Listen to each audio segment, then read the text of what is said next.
Assalamualaikum warahmatullahi wabarakatuh. Yang terhormat, Ibu Anita Dwi Utami SEMAK CBSB selaku dosen pembimbing pada penelitian ini, dan tidak lupa kepada teman-teman semua yang saya banggakan.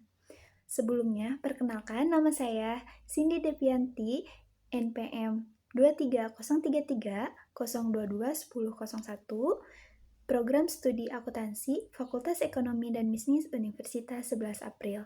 Pada kesempatan ini, saya akan mempresentasikan proposal penelitian saya yang berjudul Pengaruh Pertumbuhan Penjualan Terhadap Profitabilitas pada Perusahaan Subsektor Makanan dan Minuman yang terdaftar di BEI tahun 2024 sampai 2025. Baik, Ibu dan teman-teman semua, langsung saja ke pemaparan yang pertama, yaitu mengenai latar belakang. Secara teoritis, ketika pertumbuhan penjualan naik, maka laba juga harusnya ikut naik, tetapi pada kehidupan nyata itu tidak selalu terjadi. Contohnya pada fenomena yang saya angkat, yaitu pada fenomena PT Sentra Food Indonesia Tbk, yang mana penjualan naik sekitar 11,4% dari 58,59 miliar ke 65,25 miliar pada periode Januari sampai September tahun 2024 ke 2025.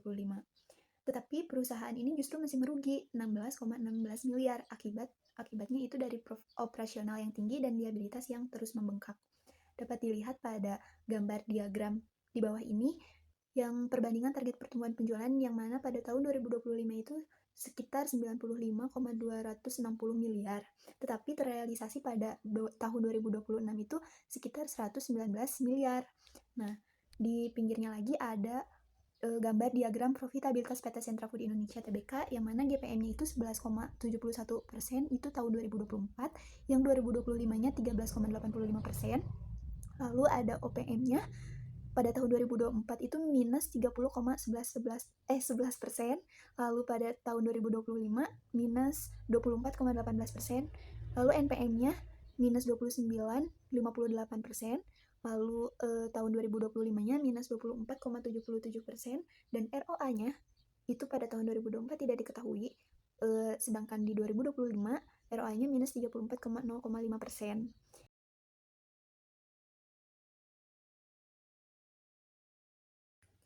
Baik, selanjutnya dari fenomena yang telah saya paparkan sebelumnya, terdapat satu rumusan masalah, yaitu tentang bagaimana pengaruh pertumbuhan penjualan terhadap profitabilitas dengan indikator NPM, ROA, dan ROE pada perusahaan subsektor makanan dan minuman yang terdaftar di Bursa Efek Indonesia tahun 2024 sampai 2025.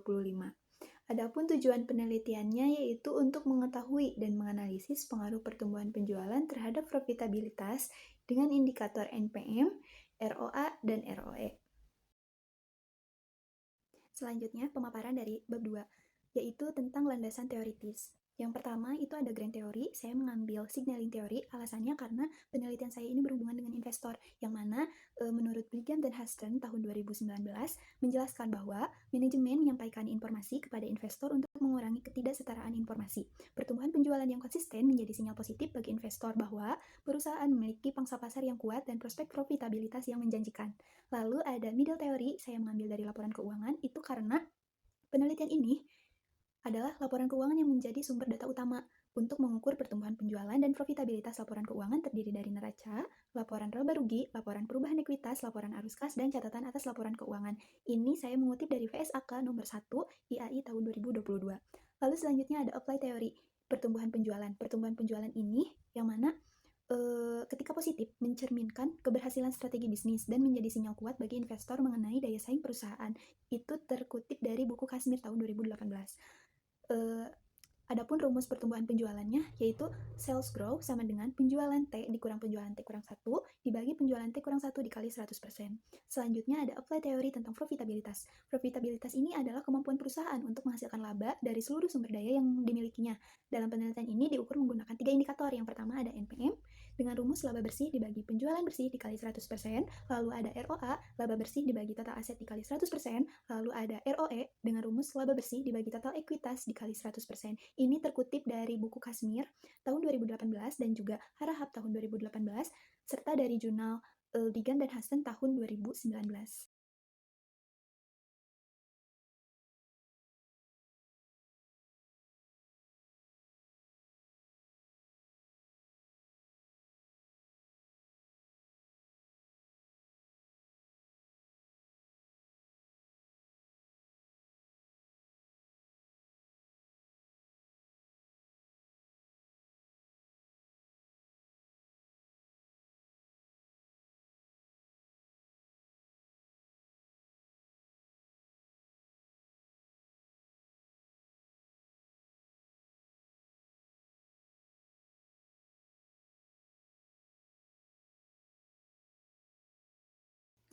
Adapun kerangka pemikiran pada penelitian ini yaitu variabel X atau variabel independen itu tentang pertumbuhan penjualan, yang mana indikatornya itu ada dua. Yang pertama pertumbuhan penjualan atau T, yang kedua ada pertumbuhan penjualan T dikurang 1, itu bersumber dari buku Kashmir tahun 2028 halaman 107.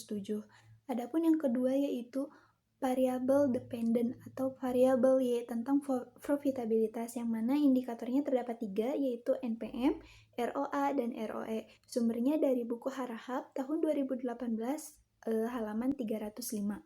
Maka hipotesis atau dugaan sementaranya yaitu pertumbuhan penjualan berpengaruh terhadap profitabilitas pada perusahaan subsektor makanan dan minuman yang terdaftar di Bursa Efek Indonesia tahun 2024 sampai 2025.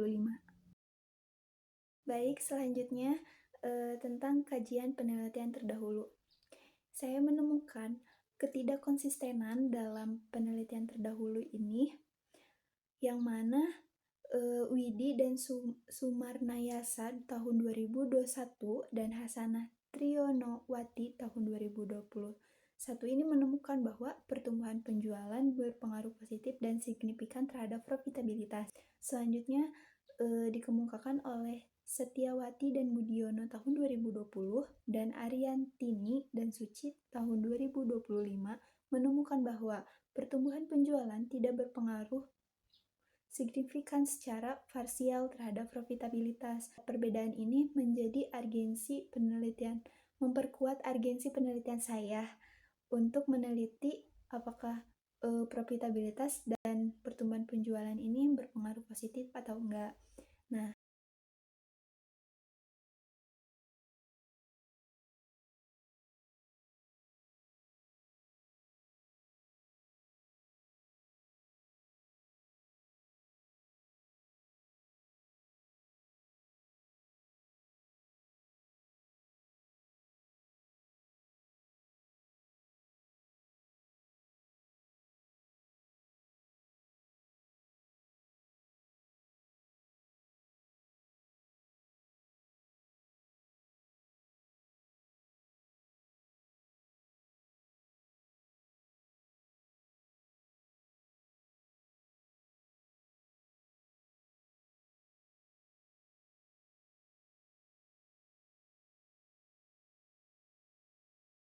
baik, selanjutnya mengenai populasi, teknik sampling, dan juga sampel penelitian. Yang pertama ada populasi, yang dimana saya mengambil 24 perusahaan subsektor makanan dan minuman yang terdaftar di Bursa Efek Indonesia. Lalu yang kedua teknik sampling dengan teknik purposive sampling dengan 4 kriteria seleksi. Yang pertama itu ada perusahaan subsektor makanan dan minuman yang terdaftar di Bursa Efek Indonesia selama periode 2024 sampai dengan 2025. Yang kedua ada perusahaan yang menerbitkan laporan keuangan tahunan secara lengkap dan telah diaudit oleh auditor independen untuk periode 2024 sampai dengan 2025. Yang ketiga ada perusahaan yang memiliki data penjualan bersih, laba bersih, dan total aset lengkap yang diperlukan untuk perhitungan saat penelitian. Yang keempat itu menggunakan mata uang rupiah atau IDR dalam penyajian laporan keuangannya. Yang terakhir ada sampel, yang dimana dari 24 perusahaan yang telah saya sebutkan di populasi, ternyata yang memenuhi 4 kriteria teknik sampling itu ada 20 perusahaan. Jadi 20 perusahaan dikali 2 tahun selama 2024 sampai dengan 2025 itu sebanyak 40 data sampel. Baik, selanjutnya definisi operasional. Dengan adanya definisi operasional ini, variabel dapat terukur secara jelas. Yang mana yang pertama ini operasionalisasi variabel pertumbuhan penjualan dengan konsep variabelnya itu untuk peningkatan atau penurunan penjualan dari satu periode ke periode selanjutnya yang mencerminkan kemampuan perusahaan meningkatkan volume penjualan dengan skala rasio bersumber dari buku Kashmir tahun 2018. Lalu yang kedua ada operasionalisasi variabel profitabilitas dengan konsep variabelnya ini untuk kemampuan perusahaan menghasilkan laba dan aktivitas operasional dan sumber daya yang dimiliki. Dengan indikatornya itu memiliki 3. Yang pertama NPM, ROA, dan ROE dengan skala rasio tiga-tiganya dan bersumber dari buku Harahap tahun 2018.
Selanjutnya, mengenai teknik analisis data ini terdapat dari 4 analisis. Yang pertama ada analisis statistik deskriptif.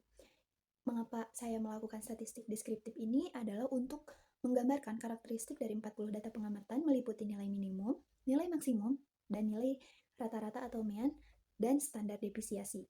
Lalu yang kedua ada uji asumsi klasik yang mana terdiri dari 3, yaitu pertama uji normalitas ini untuk menguji apakah dalam model regresi variabel pengganggu atau residual memiliki distribusi normal. Lalu yang kedua ada uji heteroskedastisitas. Ini bertujuan untuk menguji apakah dalam model regresi terjadi ketidaksamaan variance dari residual satu pengamatan ke pengamatan yang lain. Lalu yang ketiga ada uji autokorelasi, yang mana ini untuk memastikan bahwa tidak ada korelasi antar residual. Yang ketiga ada analisis regresi linear sederhana. Analisis ini digunakan untuk menganalisis pengaruh pertumbuhan penjualan atau variabel X terhadap profitabilitas variabel Y, yang mana rumusnya itu adalah Y sama dengan A ditambah BX. Yang terakhir ada koefisien determinasi. Ini digunakan untuk melihat seberapa besar tingkat pengaruh variabel independen terhadap variabel dependen secara keseluruhan dengan rumus KD sama dengan R kuadrat dikali 100%.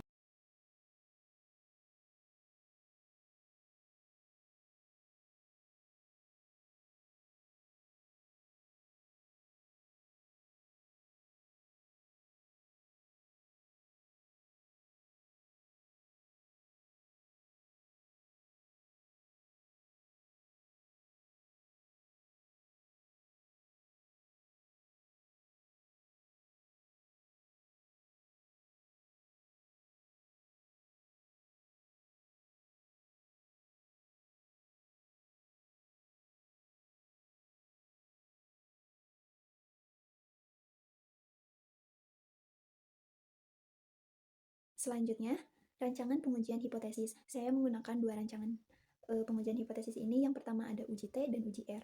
Uji T ini adalah untuk menguji apakah terdapat pengaruh yang signifikan antara variabel independen pertumbuhan penjualan terhadap masing-masing variabel dependen profitabilitas, yaitu tentang NPM, ROA, dan ROI itu terkutip dalam Sugiono tahun 2022 halaman 194. Selanjutnya ada uji R, yang mana uji R ini adalah koefisien korelasi Pearson atau R kecil merupakan ukuran statistik yang menunjukkan seberapa kuat sih hubungan antara dua variabel yang berskala interval atau rasio ini. Adapun nilai koefisien korelasinya yaitu yang pertama, nilai ini mendekati +1 ini menunjukkan bahwa hubungan positif yang sangat kuat. Lalu yang kedua ada nilai mendekati -1 ini menunjukkan bahwa hubungan negatif yang sangat kuat. Lalu yang ketiga ada nilai mendekati 0 ini menunjukkan tidak adanya hubungan linear yang berarti antara kedua variabel.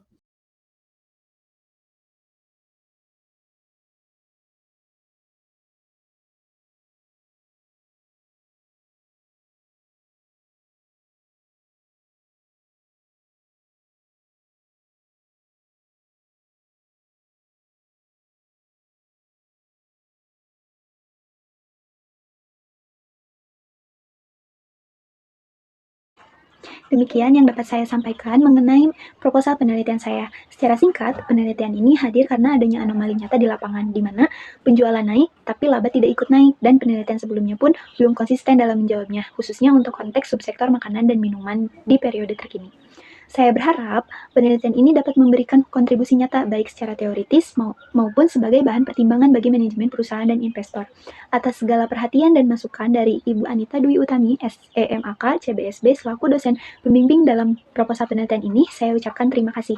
Wassalamualaikum warahmatullahi wabarakatuh.